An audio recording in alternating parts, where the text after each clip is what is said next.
If you sometimes find yourself feeling distant from God or overwhelmed by everything around you, you're not alone. We all have those seasons where our faith can feel very quiet, but life can feel very loud around us. So today I want to share something simple God's been teaching me that's helping me find contentment, and I hope it encourages you too.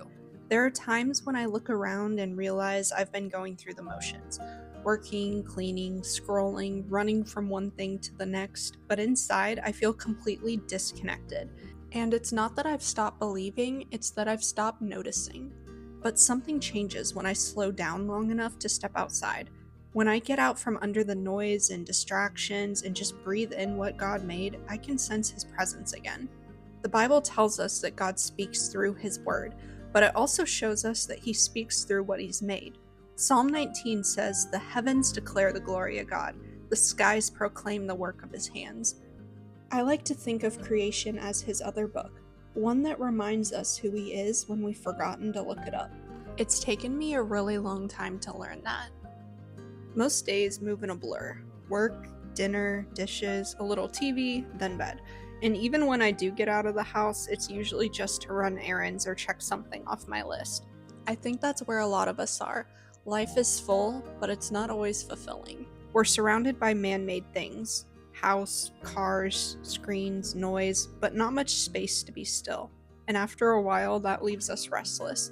Not sad exactly, just unsettled like something's missing. It's interesting because science is now confirming what Scripture has said all along, that being in nature restores us. Studies show that spending even 20 minutes outdoors can lower stress, calm your heart rate, and lift your mood. It's as if our bodies already know we were designed to live connected to what God has made, not just what we build. There's even research showing that the feelings of awe, such as looking at the nighttime sky or watching the ocean, actually make people more open to the idea of God. When we stand in front of something vast and beautiful, our souls remember their place. We feel small but not insignificant, just aware that there's someone greater. Romans 1:20 says, "For since the creation of the world, God's invisible qualities, His eternal power and divine nature have been clearly seen, being understood from what has been made." Creation itself is a living testimony. My journey started at Circle B Bar Reserve, where I found myself surrounded by God's creation. No cars, no houses, no people. Out there, my thoughts finally slowed down.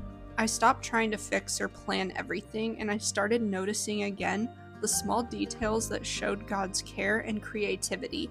And in that quiet, I remembered that He is still near. King David knew that feeling. He spent so much of his life outside, hiding in caves, tending to the sheep, and sitting under the stars. In Psalm 8, he wrote, "When I look at the heavens, the work of your fingers, the moon and the stars you set in place, what is mankind that you are so mindful of them?"